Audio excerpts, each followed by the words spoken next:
nom d'Allah, le tout miséricordieux, le très miséricordieux. Tasin. Voici les versets du Coran et d'un livre explicite, un guide et une bonne annonce aux croyants, qui accomplissent la salat, acquittent la zakat et croient avec certitude en l'au-delà. Quant à ceux qui ne croient pas en l'au-delà, nous embellissons à leurs yeux leurs actions, et alors ils deviennent confus et hésitants. Ce sont eux qui subiront le pire châtiment, tandis qu'ils seront dans l'au-delà les plus grands perdants. Certes, c'est toi qui reçois le Coran, de la part d'un sage, d'un savant. Rappelle, quand Moïse dit à sa famille, « J'ai aperçu un feu, je vais vous en apporter des nouvelles ou bien je vous apporterai un tison allumé, afin que vous vous réchauffiez. » Lorsqu'il y arriva, on l'appela. Béni soit celui qui est dans le feu, et celui qui est tout autour, et gloire à Allah, Seigneur des mondes. Ô Moïse, c'est moi, Allah, le Tout-Puissant, le Sage, et jette ton bâton. Quand il le vit remuer comme un serpent, il tourna le dos pour fuir, sans revenir sur ses pas. N'aie pas peur, Moïse, les messagers n'ont point peur auprès de moi. Sauf celui qui a commis une injustice, puis a remplacé le mal par le bien. Alors je suis pardonneur et miséricordieux. Introduis ta main dans l'ouverture de ta tunique. Elle sortira blanche et sans aucun mal. Un des 9 prodiges à Pharaon et à son peuple, car ils sont vraiment des gens pervers. Et lorsque nos prodiges leur parvinrent, clairs et explicites, ils dirent, c'est là une magie évidente. Et ils les renièrent injustement et orgueilleusement, tandis qu'en eux-mêmes ils y croyaient avec certitude. Regarde donc ce qu'il est advenu des corrupteurs.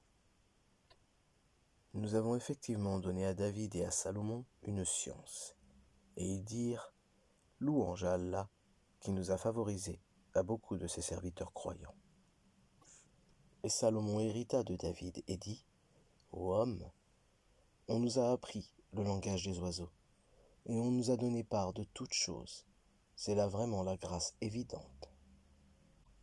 Et furent rassemblés pour Salomon ses armées de djinns, d'hommes et d'oiseaux, et furent placés en rang. Quand ils arrivèrent à la vallée des fourmis, une fourmi dit, ô fourmis, entrez dans vos demeures, de peur que Salomon et ses armées ne vous brisent sous leurs pieds sans s'en rendre compte. Il sourit, amusé par ses propos, et dit, permets-moi, Seigneur, de rendre grâce pour le bienfait dont tu m'as comblé, ainsi que mes pères et mères, et que je fasse une bonne œuvre que tu agrées, et fais-moi entrer, par ta miséricorde, parmi tes serviteurs vertueux. Puis il passa en revue les oiseaux et dit, pourquoi ne vois-je pas la huppe? Est-elle parmi les absents?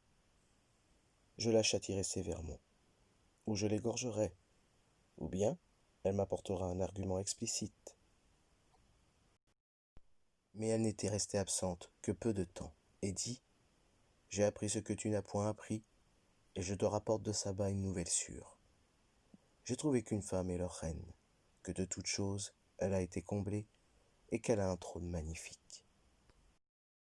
Je l'ai trouvée, elle et son peuple se prosternant devant le soleil au lieu d'Allah. Le diable leur a embelli leurs actions, et les a détournés du droit chemin, et ils ne sont pas bien guidés. Que ne se prosterne-t-il devant Allah qui fait sortir ce qui est caché dans les cieux et la terre, et qui sait ce que vous cachez, et aussi ce que vous divulguez? Allah, point de divinité à part lui, le Seigneur du trône immense. Alors Salomon dit, nous allons voir si tu as dit la vérité ou si tu as menti. Pars avec ma lettre que voici, puis lance-la à eux. Ensuite, tiens-toi à l'écart d'eux, pour voir ce que sera leur réponse. La reine dit, ô notable, une noble lettre m'a été lancée.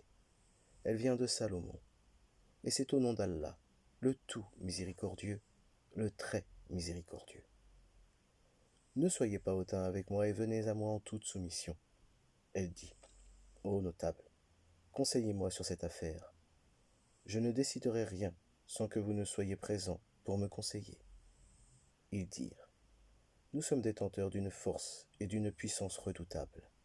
Le commandement cependant t'appartient. Regarde donc ce que tu veux ordonner.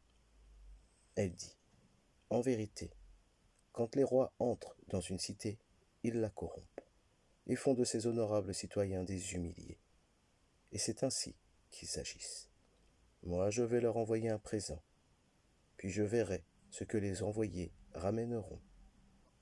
Puis, lorsque la délégation arriva auprès de Salomon, celui-ci dit, est-ce avec des biens que vous voulez m'aider, alors que ce qu'Allah m'a procuré est meilleur que ce qu'il vous a procuré? Mais c'est vous plutôt qui vous réjouissez de votre cadeau. Retourne vers eux. Nous viendrons avec des armées contre lesquelles ils n'auront aucune résistance, et nous les en expulserons tous humiliés et méprisés. Il dit, ô notable, qui de vous m'apportera son trône avant qu'il ne vienne à moi soumis? Un djinn redoutable dit, je te l'apporterai avant que tu ne te lèves de ta place. Pour cela je suis fort et digne de confiance. Quelqu'un qui avait une connaissance du livre dit, je te l'apporterai avant que tu n'aies cligné de l'œil. Quand ensuite Salomon a vu le trône installé auprès de lui, il dit, cela est de la grâce de mon Seigneur, pour m'éprouver si je suis reconnaissant ou si je suis ingrat. Quiconque est reconnaissant, c'est dans son propre intérêt qu'il le fait, et quiconque est ingrat, alors mon Seigneur se suffit à lui-même, et il est généreux. Et il dit encore, rendez-lui son trône méconnaissable. Nous verrons alors si elle sera guidée ou si elle est du nombre de ceux qui ne sont pas guidés. Quand elle fut venue, on lui dit, est-ce que ton trône est ainsi? Elle dit, c'est comme s'il l'était. Salomon dit, le savoir nous a été donné avant elle, et nous étions déjà soumis. Or, ce qu'elle adorait en dehors d'Allah l'empêchait d'être croyante, car elle faisait partie d'un peuple mécréant. On lui dit, entre dans le palais. Puis, quand elle le vit, elle le prit pour de l'eau profonde, et elle se découvrit les jambes. Alors Salomon lui dit, ceci est un palais pavé de cristal. Elle dit, Seigneur, je me suis fait du tort à moi-même. Je me soumets avec Salomon à Allah, Seigneur des mondes. Nous envoyâmes effectivement vers les Tamoud leur frère Salih, qui leur dit, adorez Allah.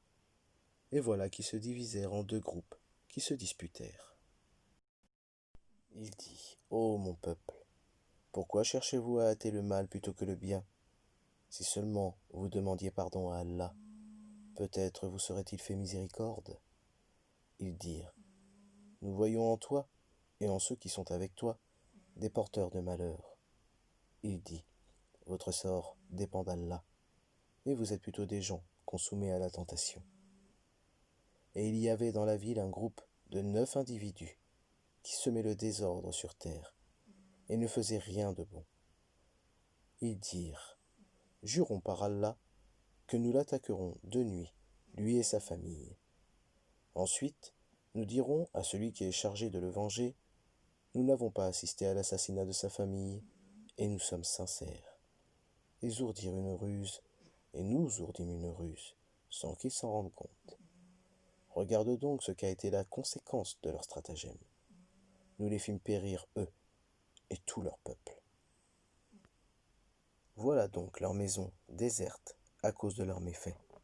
C'est bien là un avertissement pour des gens qui savent. Et nous sauvâmes ceux qui avaient cru et étaient pieux. Et rappelle-leur Lot, quand il dit à son peuple, vous livrez-vous à la turpitude, l'homosexualité, alors que vous voyez clair. Vous allez aux hommes au lieu de femmes pour assouvir vos désirs. Vous êtes plutôt un peuple ignorant. Puis son peuple n'eut que cette réponse. Expulsez de votre cité la famille de Lot, car ce sont des gens qui affectent la pureté. Nous le sauvâmes, ainsi que sa famille, sauf sa femme, pour qui nous avions déterminé qu'elle serait du nombre des exterminés. Et nous fîmes pleuvoir sur eux une pluie de pierres. Et quelle mauvaise pluie que celle des gens prévenus. Dis, louange à Allah, et paix sur ses serviteurs qu'il a élus. Lequel est meilleur, Allah ou bien ceux qui lui associent? N'est-ce pas lui qui a créé les cieux et la terre, et qui vous a fait descendre du ciel une eau avec laquelle nous avons fait pousser des jardins pleins de beauté? Vous n'étiez nullement capable de faire pousser leurs arbres. Y a-t-il donc une divinité avec Allah? Non, mais ce sont des gens qui lui donnent des échos.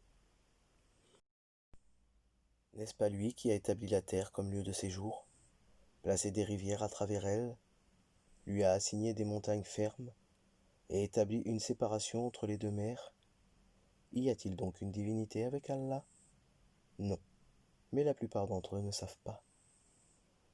N'est-ce pas lui qui répond à l'angoissé quand il l'invoque, et qui enlève le mal, et qui vous fait succéder sur la terre génération après génération?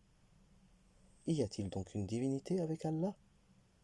C'est rare que vous vous rappeliez.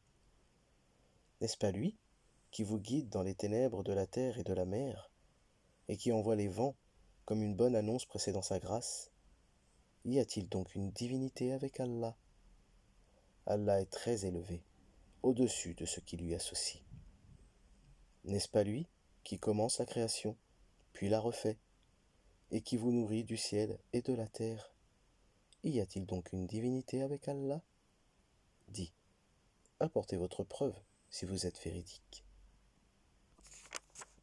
Dis, nul de ceux qui sont dans les cieux et sur la terre ne connaît l'inconnaissable à part Allah, et ils ne savent pas quand ils seront ressuscités. Mais leurs sciences se sont rejointes au sujet de l'autre monde. Ils doutent plutôt là-dessus, ou plutôt ils sont aveugles à son sujet. Et ceux qui ne croient pas disent, est-ce que quand nous serons poussière, nous et nos pères, est-ce que vraiment on nous fera sortir de nos tombes? Certes, on nous l'a promis à nous et à nos pères auparavant. Ce ne sont que des contes anciens. Dis, parcourez la terre et voyez ce qu'il est advenu des criminels. Et ne t'afflige pas sur eux, et ne sois pas angoissé à cause de leur complot. Et ils disent, pour quand cette promesse si vous êtes véridique? Dis, il se peut qu'une partie de ce que vous cherchiez à hâter soit déjà sur vos talons. Certes, ton Seigneur est pourvoyeur de grâce aux hommes, mais la plupart d'entre eux ne sont pas reconnaissants. Certes, ton Seigneur sait ce que cache leur poitrine et ce qu'ils divulguent. Il n'y a rien de caché dans le ciel et la terre qui ne soit dans un livre explicite. Ce Coran raconte aux enfants d'Israël la plupart des sujets sur lesquels ils divergent, cependant qu'il est pour les croyants un guide et une miséricorde. Ton Seigneur décidera certes entre eux par son jugement, et il est le Tout-Puissant, le Sage. Place donc ta confiance en Allah, car tu es, de toute évidence, dans la vérité et le bon droit. Tu ne peux faire entendre les morts, ni faire entendre l'appel aux sourds quand ils s'enfuient en tournant le dos. Et tu ne peux non plus guider les aveugles hors de leur égarement. Tu ne feras entendre que ceux qui croient en nos versets et se soumettent. Et quand la parole tombera sur eux, nous leur ferons sortir de terre une bête qui leur parlera.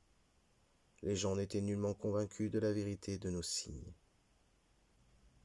Et le jour où nous rassemblerons de chaque communauté une foule de ceux qui démentaient nos révélations, et qu'ils seront placés en rang. Puis, quand ils seront arrivés, Allah dira, « Avez-vous traité de mensonges mes signes, sans les avoir embrassés de votre savoir? Ou que faisiez-vous donc ?» Et la parole leur tombera dessus à cause de leurs méfaits, et ils ne pourront rien dire.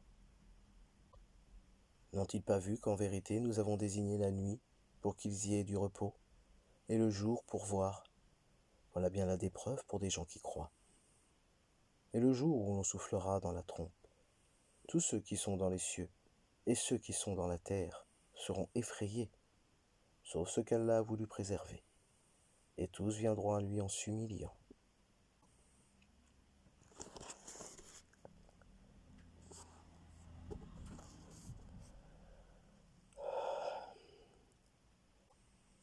Et tu verras les montagnes, tu les crois figées, alors qu'elles passent comme des nuages. Telle est l'œuvre d'Allah qui a tout façonné à la perfection. Il est parfaitement connaisseur de ce que vous faites. Quiconque viendra avec le bien aura bien mieux, et ce jour-là ils seront à l'abri de tout effroi. quiconque viendra avec le mal, alors ils seront culbutés, le visage dans le feu. N'êtes-vous pas uniquement rétribué selon ce que vous œuvriez? Il m'a été seulement commandé d'adorer le Seigneur de cette ville, qui l'a sanctifiée, et à lui toute chose. Il m'a été commandé d'être du nombre des soumis, et de réciter le Coran. Quiconque se guide, c'est pour lui-même, en effet, qu'il se guide, et quiconque s'égare, alors dit, je ne suis que l'un des avertisseurs. Dis, louange à Allah. Il vous fera voir ses preuves, et vous les reconnaîtrez. Ton Seigneur n'est pas inattentif à ce que vous faites.